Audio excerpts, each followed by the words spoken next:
दोस्तों, आज की वीडियो में देखिए कैसे अनुराग भदौरिया और आलोक शर्मा ने बरेली हिंसा और योगी के बुलडोजर पर सवाल उठाते हुए गौरव भाटिया और योगी की बखिया उधेड़ दी। आलोक शर्मा ने एक एक सवाल पर ऐसे गगनचुंबी छक्के लगाए कि गौरव भाटिया बौखलाने लगे और अभद्र शब्दों का इस्तेमाल करने लगे। लेकिन आलोक शर्मा की आक्रामकता और अनुराग भदौरिया की पैनी जुबान ने आज स्टूडियो का पूरा माहौल बदल दिया। दोस्तों, वीडियो बहुत शानदार है, अंत तक देखिएगा, क्योंकि अंत में जनता ने योगी मोदी की जो धुलाई की है ना, उसे देखकर आप खुद को ताली बजाने से रोक नहीं पाएंगे। चलिए आपको आगे का पूरा वीडियो दिखाते हैं। ये टीवी वाले भाई पिक्चर चालू करो बे। गौरव भाटिया जी, पहला प्रश्न आप ही से, क्या यही तरीका है, अब यही योगी जी का यही तरीका है जिससे वो न्याय दिलाएंगे? अगर धर्म के नाम पर कोई भड़काएगा तो बुलडोजर पहुंचेगा, ये फॉर्मूला है क्या? सभी को नमस्कार। मैं गर्व से एक बात कहूंगा कि एक मॉडल होता था टूटी साइकिल का भी, जहां पे जो आतंकी होते थे उनसे इलू इलू कहा जाता था। नाम अच्छा ठीक है, इसके मुकदमे वापस करो, हमारा वोट बैंक है। 200 दंगे साल के होते थे भैया, 200 दंगे। लेकिन अब एक मॉडल आया है जिसको कहते हैं योगी जी का बाहुबली मॉडल। और ये बाहुबली मॉडल है कि आप समझिए, टूटी साइकिल के राज में जुम्मे के बाद गुम्मे चलते थे, जुम्मे के बाद गुम्मे।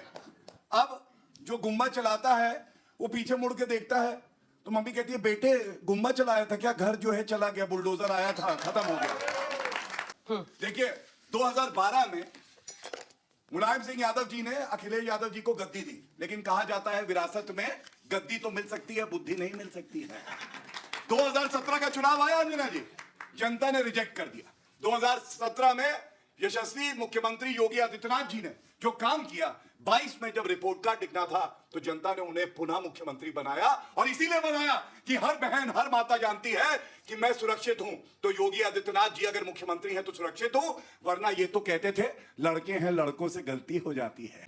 तो रुको जरा, सबर करो। सबसे ज्यादा हमला आप पर किया अनुराग भदौरिया जी से, आप बोलिए, उसके बाद मैं आलोक जी पर आऊंगी। माफियाओं का राज चलता था, अतीक अहमद से लेकर लिस्ट खत्म नहीं होती। और ऐसा नहीं है कि जितना एक्शन या एनकाउंटर हुआ है वो सभी मुस्लिम धर्म के लोगों का ही हुआ है, अनेकों हिंदू धर्म को मानने वाले माफियाओं का भी वहां पर एनकाउंटर हुआ है। तो वैसे मुद्दे तो आप उठाते नहीं, क्योंकि आपकी पॉलिटिक्स को सूट नहीं करते हैं। जवाब दीजिए। देखिए, सवाल है, भारतीय जनता पार्टी के प्रवक्ता ने जो शुरुआत की, कहा टूटी साइकिल, शायद वो भूल गए हैं उसी साइकिल पे बैठ के वो दिल्ली तक पहुंचे थे। और वही समाजवादी पार्टी की सरकार थी जिसने इनको डबल एजी बनाया था। उसका जब सम्मान नहीं कर सकते तो सोचिए दूसरे का क्या सम्मान करेंगे। ये हालत इनकी है। ये भूल गए हैं कि अभी 2024 के चुनाव में समाजवादी पार्टी लोकसभा में 37 सीटें जीती है, ये 33 सीटें जीते हैं और डिबेट में इलू इलू करते रह गए। आखिर जीता कौन? समाजवादी पार्टी 37 सीटें। इन्होंने महिलाओं के सम्मान की बात की, तो मैं आपको बता दूं, महिला सम्मान में अगर एनसीआरबी का डाटा निकालेंगे तो 2025 का हत्या, अपहरण, दहेज यूपी नंबर 1 है। महिलाओं की हालत है कि लखीमपुर में जब कोचिंग क्लास में बच्ची जाती है तो कोचिंग क्लास के अंदर तक लड़का छेड़ता नजर आता है। तो आपने क्या किया? मेरठ में बच्ची के साथ, शादीशुदा एक लेडी के साथ अन्याय हुआ, उसके बच्चे, दोनों बच्चों की मौत हो गई। मैं तो शब्दों में भी नहीं बोल सकता। मेरठ में एक बच्ची के साथ इसी तरह का अन्याय हुआ, इसी तरह का अन्याय शाहजहांपुर में बेटी के साथ हुआ, तो कानपुर में इसी तरह से बच्ची के साथ अन्याय हुआ। लगातार बच्चियों के साथ अन्याय आपकी सरकार में बढ़ता जा रहा है। आप यहाँ पर सिर्फ बात करोगे इलू इलू की। आप बताइए कि किस तरह की बात आप करना चाहते हैं? आपके यहाँ हिंसा कासगंज, बहराइच, संभल, मुरादाबाद, लखनऊ, बरेली, किस लिए इस बात की इसकी हिंसा हो रही है? और आप क्या बोलते हैं? आप बोलते हैं हम आएंगे तो सबकी गर्मी निकाल देंगे। ये लोकतांत्रिक भाषा नहीं है। देश संविधान से चलेगा, न्यायपालिका से चलेगा, बुलडोजर से नहीं चलेगा। जो गलत करेगा उसको सजा मिलेगी और मिलनी भी चाहिए। मैं पक्षधर हूं, जो गलत करेगा उसको कड़ी से कड़ी सजा मिले। लेकिन ऐसा नहीं है कि उसने गलती की तो सजा उसके भाई, उसकी बहन, उसके मां, उसके बाप को दे दोगे आप। बात तो सही है। उसका घर गिरा दोगे। अगर आपको घर गिराना, माननीय सर्वोच्च न्यायालय का आदेश है, माननीय सर्वोच्च न्यायालय का आदेश है कि आप उसको कानूनन नोटिस दीजिए। आप देखिए उसके लीगल इलीगल है या नहीं है। आप सामूहिक दंड नहीं दे सकते, तो क्या आप न्यायपालिका का सम्मान नहीं करेंगे? हम सिर्फ इस बात के लिए कि ताली पिटवाने के लिए मुख्यमंत्री जी इस तरह की बातें कर देंगे। और लास्ट में एक लाइन और ऐड करूंगा, जाते जाते 10 टॉप माफियाओं का नाम बता के जाएंगे। अभी जो हैं जिन पे 50 से ज्यादा अधिक मुकदमे हैं, जो इनके यहाँ माननीय बने हुए हैं, बनारस से लेकर गाजियाबाद तक, नाम बता के जाएंगे। अनुराग जी, हम लोग चले जाते हैं, आप बोलिए। है ना? ठीक। देखिए, सबसे पहले तो एक बात जान लीजिए, जब टूटी साइकिल की सरकार थी ना, तो जो वर्दी थी वो आजम खां के जूते साफ करती थी और भैंसे ढूंढती थी। आज वो वर्दी महिलाओं को सुरक्षित कर रही है। जो गैंगस्टर है उनको मिट्टी में मिला रही है। और एक बात मैं बड़ी जिम्मेदारी से कहता हूं, विधानसभा उत्तर प्रदेश की कार्रवाई चल रही थी, माफियाओं की बात आई। उत्तर प्रदेश के यशस्वी मुख्यमंत्री योगी आदित्यनाथ जी ने कहा अपनी जनता को, मिट्टी में मिला देंगे इन दंगाइयों को। और उसके बाद आंखों से आंसू किसके टपके? अखिलेश यादव। कैसे बोल दिया मिट्टी में मिला देंगे, मेरे जुड़वे भाई है भाई, मुंह बोले भाई है, ये तो हालत है। अब महिला की बात करते हैं, महिला की बात मत किया करो भाई, लड़के हैं, लड़कों से गलती हो जाती है, तुम्हारी पार्टी है। गायत्री प्रजापति, उसके खिलाफ रेप का आरोप लगा, उसको मंत्री बना रखा था। अच्छा, आधे मुख्यमंत्री कौन थे पूरा उत्तर प्रदेश? आलोक जी के बारे में। अच्छा ठीक है, मैं जवाब ले लूं। पूरा कर लेने दीजिए, पूरा कर लेने दीजिए, घूम रहे थे वोट लेने के लिए। पूरा कर लीजिए। राज्यसभा का चुनाव आया तो उनकी अरे पत्नी को उनसे डर वोट गए मांग रहे बेचारे। थे। जब लोकसभा ये का विकेट चुनाव गिर आया तो चुका उन्हीं है। ये विकेट गिर चुका है। गायत्री प्रजापति है, इनको- उनकी पत्नी को लेकर वोट मांग रहे थे। आप वोट मांगते टाइम आपको याद नहीं आता है, मैंने अच्छा, सत्ता ओके। चाहिए, सत्ता में आप सब दो लाइन में खत्म कीजिए, आलोक जी बोलेंगे अब, चलिए। देखिए, गायत्री प्रजापति को आधे मुख्यमंत्री, आधा मुख्यमंत्री अखिलेश यादव को कहते थे उस समय, अच्छा, और ये हटाया। अच्छा, दर्द हो रहा है? नहीं सुना तुमने? अरे बरनौल दे, दर्द हो रहा है, दर्द हो गया। झूठ बोलो, अरे बरनौल लगाया, बरनौल लाए, झूठ बोलोगे टोका जाएगा। मरहम करो भैया, हट जाएगा, दर्द बहुत है। पता है। ये ऐसे, ये कमजोर प्रवक्ता जब आता है ना तो वो डरता है। अच्छा, हर दो वर्ड बाहर अरे आएगा। अनुराग जी बंद कर दीजिए, ठीक है, खत्म मत कीजिए, बोलो खत्म भाई। कीजिए। आवाज कीजिए। अब मैं माइक लूंगी। अब अगर जिसका नाम मैंने लिया है उसके अतिरिक्त कोई बोलेगा, मैं माइक लूंगी। पूरी कीजिए अपनी बात, दो लाइन में, फिर बड़ी आलोक जी। जिम्मेदारी दो से मैं लाइन। आपको बात बताता हूं। संविधान की बात कर रहे थे।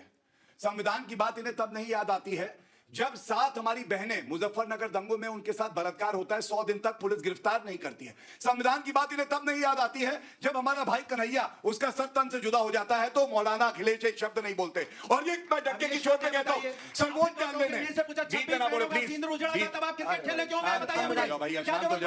हो पाएगा, तुमसे नहीं हो पाएगा, तुमसे नहीं हो पाएगा, नहीं हो पाएगा, तुम्हारे पास का नहीं है। जब ये पता है कौन है, ये पता है, हाँ ये देखो, ये कौन है, ये पता है, सुनो जिंदगी अब बताते हैं। ये वो है देखो, जिन्होंने अब जान लो। पर्सनल क्यों हो रहे हैं अनुराग जी? करने मैंने पहली बार नहीं उनका टोका, स्तर पर्सनल वही मत बनाइए है। ना। अगर उन पर ऐसे मत लिखिए।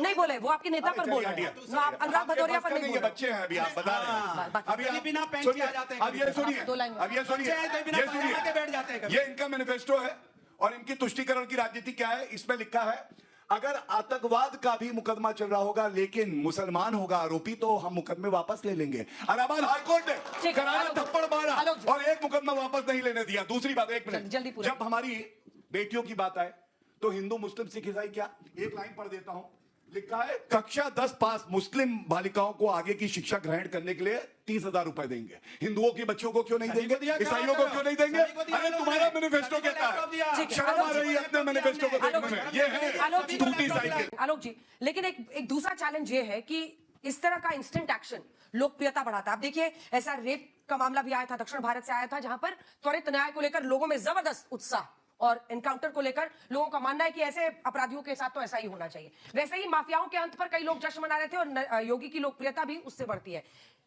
वही कानून जाहिर तौर पर इसको न्याय संगत नहीं मानेगा, वो कहेगा कि उसी अपराधी के खिलाफ आपका बुलडोजर कैसे चल गया। तो ये कॉन्ट्रडिक्शन है जिसका विपक्ष को मुकाबला करना है, क्योंकि ये बात तय है कि कानून व्यवस्था में ये योगी की लोकप्रियता को ऐड ही करता है यूपी में। देखिए, मुझे लगता है कि बुलडोजर चलाने के ऊपर और बुलडोजर के दुरुपयोग के ऊपर सर्वोच्च न्यायालय ने जो कहा है उसको सबको मानना चाहिए। अगर एक व्यक्ति ने किसी ने गलती की है और वो शायद गलती की है कि नहीं की है वो तो बाद में न्यायालय बताएगा। अगर उसके ऊपर रेप का आरोप लगा है, मर्डर का आरोप लगा है, आप उसके घर को गिरा दें, उसके छोटे छोटे बच्चे हैं, उसके बुजुर्ग माँ बाप हैं, पता चला वो माँ ने अपनी पूरी जिंदगी की कमाई जोड़कर अपना मकान बनाया था, तो जिस तरह से अपनी नाकामी को छुपाने के लिए केवल बुलडोजर का उपयोग किया जा रहा है, इससे ज्यादा कुछ नहीं। ये देश संविधान से चलता है, लेकिन अभी गौरव भाटिया जी ने बताया कि शायद बाहुबली भी चला रहे हैं देश को। किसको बाहुबली कहा है तो बेटर यही बता सकते हैं। 80-20 की बात करेंगे, आप शमशान कब्रिस्तान की बात करेंगे, मंगलसूत्र की बात करेंगे, तमाम चीजों की बात करेंगे चुनाव के अंदर। और उसके बाद क्या होगा भाई, उन्नाव के जो रेपिस्ट थे उनके घर के ऊपर बुलडोजर कब चलेगा, कठुआ वालों पे कब चलेगा, हाथरस वालों पे कब चलेगा, कुलदीप सेंगर के घर पर कब बुलडोजर चलेगा, जरा बता दीजिए। और मोदी जी जिस प्रज्वल रवन्ना को लेकर घूम रहे थे वोट दिलवाते हुए, 3000 के करीब महिलाओं के साथ उसने गलत काम किया, मोदी जी तो वोट दिलवा रहे थे, उसके घर पर बुलडोजर कब चलेगा भाई? बात तो सही है। क्या बीजेपी चलाने के लिए तैयार है उनके लिए? मुझे लगता है कि जिस तरह से आज बुलडोजर का भी दुरुपयोग हो रहा है, हर चीज के लिए केवल आप हिंदू मुसलमान में उसको डाइवर्ट कर दीजिए, लेकिन ये आग केवल उत्तर प्रदेश या हिंदू मुसलमान तक नहीं रुकेगी। ये आग सबके घरों पर जाएगी, हिंदुओं के घरों पर भी जाएगी। लेह लद्दाख में क्या हुआ, वही हुआ ना। अभी मैनिफेस्टो लेकर आ रहे हैं सपा का, अरे अपना मैनिफेस्टो ले आते जिसमें लद्दाख में लिखा था कि हम शेड्यूल 6 में उसको लेंगे और पूर्ण राज्य का दर्जा देंगे, उस मैनिफेस्टो को भी लेके खड़े हो जाते हैं।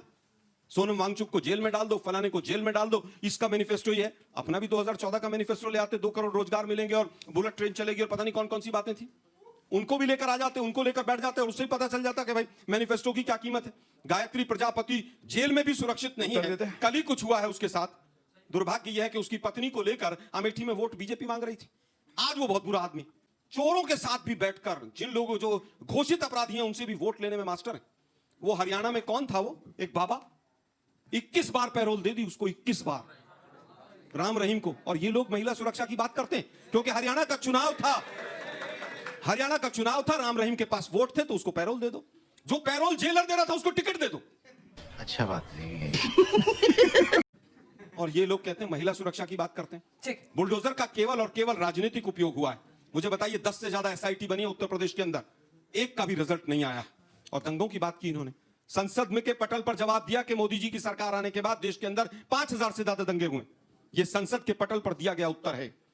दुर्भाग्य यह है कि आज आप संविधान को पीछे करना चाहते हैं, अपनी नाकामियों को छुपाने के लिए इस तरह की चीजों को सामने लाना चाहते ठीक है, हैं। मिस्टर खान, एक बार वोट बोलिए चोरी उसके से, बाद। अंतिम बात कहना चाहूंगा, जल्दी। वोट चोरी से सत्ता तो मिल सकती है लेकिन संविधान का सम्मान नहीं कर सकते आप। अंजना जी, देखिए इतना ही कहूंगा, बात करते हैं संविधान की, और जब आएगी नरेंद्र मोदी जी की संविधान की आंधी तो उड़ जाएंगे नकली गांधी, बता रहा हूं मैं। और क्यों, सुनिए, संविधान की बात करते हो, अनुच्छेद 44 कहता है यूनिफॉर्म सिविल कोड। 55 साल सत्ता में रहे, एक बयान दिखा दे यूनिफॉर्म सिविल कोड लागू होगा। करा किसने? नरेंद्र मोदी जी की सरकार ने, उत्तराखंड में जहां भाजपा की सरकार है। आर्टिकल 370 संविधान starts with the word temporary. क्या ये हटा पाए थे? छूने में डर लगता था, वोट बैंक खिसक जाएगा, मोदी जी आए उखाड़ के फेंक दिया। ये होती है ताकत। तीसरी बात, राहुल गांधी का खुद का वक्तव्य है, कह रहे थे कांग्रेस है मुस्लिम पार्टी है। ये संविधान की बात करेंगे, संविधान की मूल भावना में पंथनिरपेक्षता है। और मैं एक तस्वीर आपको दिखाऊंगा, तौकीर रजा की बात हो रही है, तौकीर रजा की ये तस्वीर देखिए। अरे प्रियंका गांधी वाड्रा खड़ी है तौकीर रजा के बगल में है। ये दंगाइयों को रोकेंगे जो हाथ मिला के केवल तुष्टीकरण की राजनीति करते हैं। अभी भैया कह रहे थे कौन सा जिला, कौन सा जिला? अरे इनके टाइम में तो जिले ऐसे बंटते थे। मुलायम सिंह यादव जी का एक जिला था, अखिलेश यादव जी अध्यक्ष थे प्रदेश के, कहते थे मेरा जिला, पापा कहते थे ये वाला जिला तुम्हारा। शिवपाल जी आते थे, कहते मेरा जिला, शिवपाल जी आपका ये। तेज प्रताप यादव आते थे, कहते मेरा जिला, कहे तुम्हारा ये। धर्मेंद्र यादव कहते थे मेरा जिला। और सारे जिलों में, अब बीच में ना बोले, तोता बोलेगा, तोते को दर्द हुआ है, देखा तोते को दर्द हुआ है। जिले याद दिलाए। और बताओ उत्तर प्रदेश में जिले कितने, इनको नहीं पता है। वक्त लगेगा, अच्छा, दर्द हुआ, दर्द नाम हुआ। याद रहेगा। बेटा, अनुराग जी। बरनौल दे, बरनौल दो, नाम दर्द याद हुआ है। रहेगा। जली, अच्छा हाथ उठाइए ना, ये मैं जलना जवाब अच्छा आपको है। दूंगी। सोनम वांगचुक जो था वो भी हमारा ही आदमी होगा, इसीलिए कर दिया होगा, उन्होंने जेल में डाल दिया होगा। वो फौजी भी हमारा ही आदमी होगा, इसलिए मार दिया होगा। दुर्भाग्य ये है कि कुलदीप सेंगर हो, तमाम जितने भी रेप के आरोपी रहे, तमाम लोग रहे, उनके ऊपर किसी के ऊपर कोई कार्रवाई नहीं हुई। यूसीसी लगभग 30 साल से गुजरात में शासन है बीजेपी का। यूसीसी ले आए क्या? गोवा में यूसीसी लागू हुआ। बच्चों तुम्हें जानकारी के लिए बता दूं, अगर हिंदू महिला को पुत्र प्राप्ति नहीं होती है तो पुरुष दूसरी शादी कर सकता है। ये यूसीसी है इनका गोवा में। ये तो लेटेस्ट न्यूज है। इनकी सरकार लेकर आई है। दूसरी चीज, आपकी सरकार 11 साल से केंद्र में है, आप यूसीसी लेकर क्यों नहीं आए? 2018 में नवंबर में एक कमेटी बनी लॉ कमीशन के द्वारा, और फरवरी 2019 में उसने रिपोर्ट दी इनकी सरकार ने कि देश के अंदर यूसीसी की आवश्यकता नहीं। क्या बात कर रहे हैं? बताइए, एक कमेटी बनी थी और उसने रिपोर्ट दी थी कि नहीं दी थी? ठीक है, अब 2-3 जाकर सवाल कुछ लेते भी हैं बोल बच्चों। देना। उत्तर दे दो, 30 कोई सेकंड ज्ञान नहीं है। वो जो कह रहे मन में कमेटी आता आई थी, बोलते आप ही चले लोगों ने जाते। रेकमेंड किया कि जरूरत नहीं है यूसीसी की। अभी अक्टूबर इन्होंने बात करी, 2018 में कमेटी बनी, फरवरी 2019 में उसने बोल दिया, रिपोर्ट दिया। ऐसा होगा। फरवरी प्रवक्ता वो 2019 की मजबूत है रिपोर्ट। जो अपनी बात को रखे और जवाब भी दे। इन्होंने मैनिफेस्टो की बात उठाई, भव्य राम मंदिर बनाएंगे, कसम भगवान राम की खाते हैं, बना के दिखाया, तंज कसते थे। आर्टिकल 370 हटाएंगे, कहते थे हटा के दिखाओ, हटा के दिखाया नरेंद्र मोदी जी। यूसीसी लागू करेंगे, करके दिखाया है, उत्तराखंड में हमारी सरकार है। और मैं एक बात कहता हूं, आप देखिए इनको दिक्कत क्या है, इनको हिंदुओं से दुश्मनी है।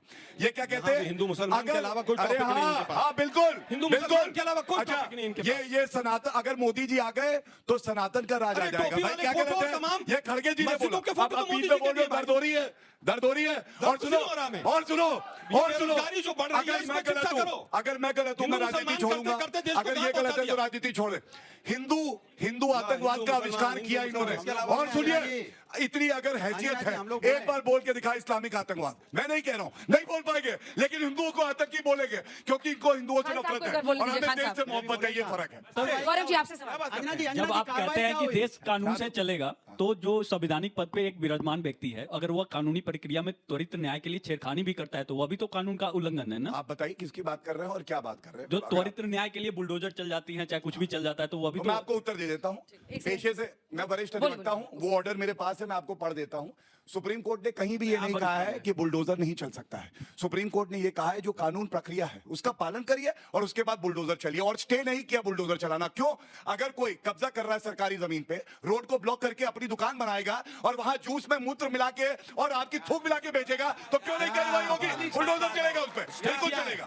सुप्रीम कोर्ट ने बुलडोजर एक्शन पर स्टे किया। भी नहीं बोलते हैं शायद, स्टे किया। इस्तेमाल कर रहे हो आप, ये भाषा कोई बोलने की है। जब का रेप हुआ था हाथरस के अंदर, तो जब उसका 11-12 बजे के आसपास रेप के बाद उसको मार दिया गया था, तो वहां की पुलिस प्रशासन के द्वारा उसको दाह संस्कार कर दिया गया। उसके परिवार को उसकी लाश तक देखने को नहीं मिली। और आप लोग कहते हैं कि हमारे देश के अंदर महिलाएं सुरक्षित हैं, बेटियां सुरक्षित हैं। किस तरीके से सुरक्षित है सर? जवाब दीजिए। देखिए, अगर एक भी बलात्कार की घटना होती है तो ये हमारे लिए शर्मिंदगी की बात है। लेकिन मैं आज तक में ही कार्यक्रम चल रहा था, मैं भी सम्मिलित था। एनसीआरबी डेटा ये कह रहे थे, देखिए कैसे आधी अधूरी जानकारी देते हैं। कह रहे थे highest number of wraps Uttar Pradesh में है। गलत कह रहे हैं। 2023 का डेटा उठा लीजिए, राजस्थान में जब कांग्रेस की सरकार थी, उत्तर प्रदेश से दुगने रेप के केसेस हैं, जबकि उनकी जनसंख्या एक थी। अगर मैं मजबूत हूं, मैं अपनी बारी में, उस भाई ने मुझसे सवाल पूछा, मैंने उत्तर दिया अगर एक भी रेप होता है तो ये हमारे लिए शर्मिंदगी की बात है। लड़के हैं, लड़कों से गलती है ये नहीं कहते हैं। एक पत्रकार अखिलेश यादव से पूछती है रेप क्यों हुआ, तो वो कहते हैं तुम तो सेफ हो, महिला पत्रकार थी। तो मैं इतना ही कहूंगा, आप आंकड़े देख लीजिए, जब से हमारी सरकार आई है, चाहे रेप हो, चाहे डकैती हो, चाहे मर्डर हो, 30 से 40% कमी आई है इन सभी जो गंभीर अपराध है। उत्तर प्रदेश में स्कूलों की संख्या घट रही है, क्यों ढह रहे हैं स्कूल? मैं पूछना चाहता हूँ आप लोगों से कि अगर कावड़ यात्रा में, ठीक है, कावड़ यात्रा में जब स्टॉल लगा रहे हैं वहां पे, तो हिंदुओं का नाम लिख रहे हैं, और जो भी यूपीआई कर रहे हैं तो मुस्लिम का नाम आ रहा है, ऐसा क्यों हो रहा है? मेरा सवाल विपक्ष है कि 1975 के अंदर संजय गांधी जी ने बहुत सारे गरीबों के घर दिल्ली को सुंदर बनाने के लिए उजाड़ दिए, लाखों गरीबों के घर उजाड़ दिए। उस समय आपकी पार्टी शांत थी, और जब आज के समय के अंदर जो इलीगल एंक्रोचमेंट है, जो अतिक्रमण की जमीन है, जब उसको हटाया जा रहा है, तो आपके मॉरल वैल्यूज वहां पे ही क्यों आ रही है? छोटा आखिरी सवाल जी। मेरा सवाल कांग्रेस के प्रवक्ता से है कि जैसे गीता में भी कृष्ण जी ने कहा है कि फर्म फॉर फॉर और पोलाइट फॉर पोलाइट, तो अगर अभी माफिया के खिलाफ, गुंडागर्दी के खिलाफ जीरो टॉलरेंस की पॉलिसी यूपी गवर्नमेंट अपना रही है, तो आपको इससे क्या प्रॉब्लम हो रही है? आलोक जी, आपसे शुरू करते हैं इस सवाल को। दे देता हूँ। इलीगल कंस्ट्रक्शन का तभी क्यों पता चलता है जब कोई रेप हो जाता है, क्राइम हो जाता है, उससे पहले नहीं पता चलता। केवल पॉलिटिकल स्कोर करने के लिए कि भाई किस तरह से वोट बढ़े, हिंदू मुस्लिम हो, उसी टाइम पता चलता है। गीता में ये कहा गया है, छोटी सी बात, कि भाई सख्त के साथ सख्त कार्रवाई कीजिए, तो संविधान को साइड में रखवा दीजिए और यूपी की पुलिस ही सब कुछ तय कर लेगी। योगी आदित्यनाथ सब कुछ तय कर लेंगे, वही जज हैं, वही राजा हैं, वही सब कुछ है, वही कृष्ण भगवान बना दो उनको। यही आर्गुमेंट आज हमारा संविधान है कि वकील दलील अदालत चलाएगा मामला, या एक सरकार मैं छोटी सी बात आप लोग यहाँ पर लगभग 100 लोग बैठे हैं, मुझे एक फास्ट ट्रैक कोर्ट बताइए जो उत्तर प्रदेश सरकार ने चलाई हो और उसमें रेपिस्ट को सजा हो गई हो। एक फास्ट ट्रैक कोर्ट एक भी फास्ट ट्रैक कोर्ट नहीं हुई। गायत्री प्रजापति की हुई, कुलदीप सिंह की हुई, कोई फास्ट ट्रैक कोर्ट नहीं बनी है। कुलदीप सिंह सेंगर की जो पीड़िता थी उसको किस तरह से मारा गया, उसके परिवार को, वो मुझसे बेहतर अंजना जी जानती है। अंजना जी ने, अंजना देखिए मैं बीच में नहीं बोला था ना, दिक्कत ये जब नब्ज पकड़ी जाती है। अंजना जी ने अपने एक शो में कुलदीप सेंगर वाले केस की पूरी बकिया उधेड़ी थी, मैं आज उसको रिपीट नहीं करना चाहता। कर लीजिए। दुर्भाग्य यह है कि आप दिल्ली के अंदर लगभग 3 रेप पर डे होते हैं, आप हंसते हैं, 3 रेप पर डे। कौन है वो? चाणक्य है दिल्ली का राजा, पुलिस उसी के पास है ना। एक फास्ट ट्रैक कोर्ट दिल्ली में बताइए, अगर एक फास्ट ट्रैक कोर्ट बनी हो और एक रेपिस्ट को जेल में किताब लिखा, देखो सिनेमा हो गया उसका। किताब लिखो। देखिए, सवाल है हाथरस की बेटी के साथ अन्याय हुआ, सवाल पूछा गया, बीजेपी के प्रवक्ता धूम दबा के भाग गए। उन्नाव में बेटी के साथ अन्याय हुआ, कितना बुरा अन्याय हुआ, बीजेपी के प्रवक्ता धूम दबा के भाग गए। अच्छी बात बोली, आपको अच्छी लगी तो ऐसे थोड़ा मार दीजिए हाथ, आप थोड़ा सा मार दीजिए।